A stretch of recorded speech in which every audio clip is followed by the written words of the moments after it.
Hello, I'm Tom Wilkinson, and welcome to the Thinking in English podcast, a podcast aimed at intermediate to advanced level English learners. On today's episode of Thinking in English, let's learn some useful idioms revolving around your back.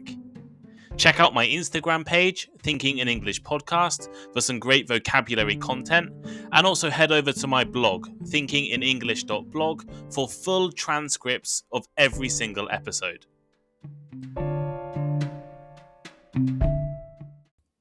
In recent months, I have released a lot of idiom content to help all of you improve your vocabulary and learn some expressions commonly used in English conversations.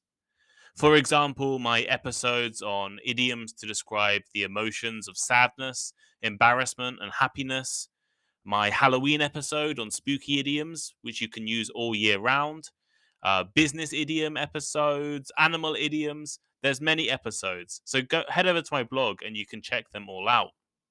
On today's episode, however, let's learn some idioms to do with your back. In this context, back refers to the body part, the rear part of the human body from your shoulders to your hips. There are many idioms in English that use the word back. In researching this episode, I remembered at least 20.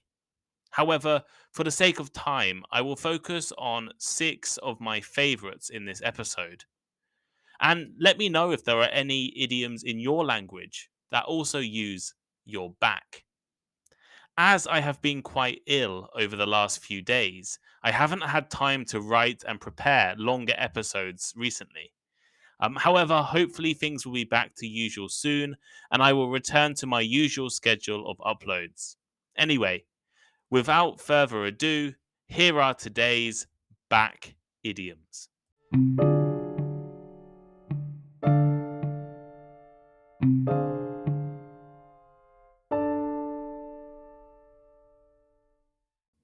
Behind one's back. If you do something behind someone's back, you do it secretly and without that person's knowledge. Behind someone's back is almost always used in a negative way, to describe something that is unfair or dishonorable. We often use the phrases talk behind someone's back and laugh behind someone's back to reference conversations that happen without someone's knowledge. However, any kind of action can be done behind someone's back. For example, he will be upset that you made the decision behind his back. Cover one's back. If you do something to cover your back, you do something in order to protect yourself against criticism, accusations, or other things that could harm you. Covering your back means to avoid being blamed for something, to avoid responsibility for a negative thing, and to prevent potential negative consequences. There are many ways to cover your back, depending on what you want to distance yourself from.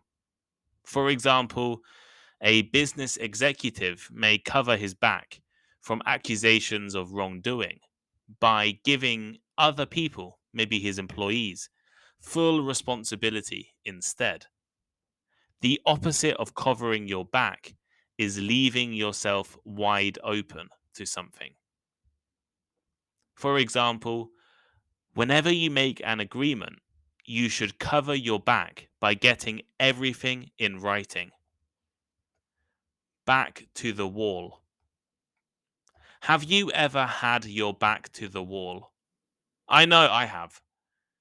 Back to the wall or back against the wall is an idiom meaning that you are in a bad or high pressured situation in which your ability to act or make decisions is limited. The term was originally used for armies and militaries, making their final effort or last stand. Now it refers to any difficult situation from which you cannot easily escape. I had my back to the wall a few months ago when I had multiple research papers and proposals due in the same week that I moved countries at very short notice. For example, The bank has me with my back against the wall. I have no choice but to ask my friends to help pay my debts. Scratch one's back. If you scratch my back, I'll scratch yours. You may have heard this phrase before in TV shows or movies. It is quite well known.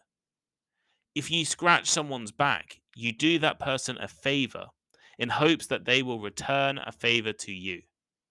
In other words, you do something nice, generous, helpful, or beneficial for someone. In return, you expect or hope that they will do something similar for you. A journalist may scratch a politician's back with the hope that they could get some secrets in the future. A businessman may scratch his potential clients in the backs to make sure they become real clients. Or you may scratch your friend's back so that they give you a lift to work. For example, if you do the laundry, I'll do the cooking. You scratch my back and I'll scratch yours. Stab in the back. A stab in the back, as a noun phrase, means a betrayal or an act of treachery. As a verb phrase, to stab someone in the back means to betray someone's confidence or trust. You are harming someone by betraying them, almost as though you really thrust a knife into someone's back.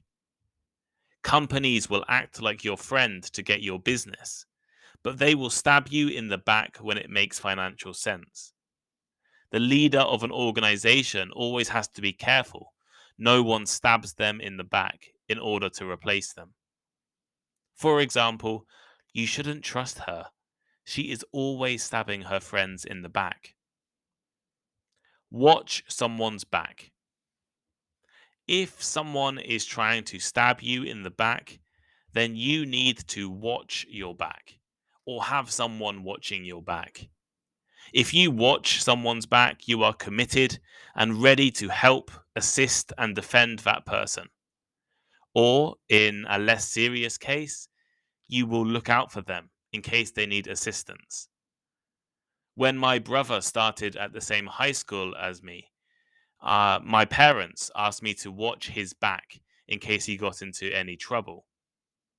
You can also watch your own back by protecting yourself from danger. And this danger could be real physical danger or figurative, metaphorical danger. For example, you can always rely on your parents to watch your back.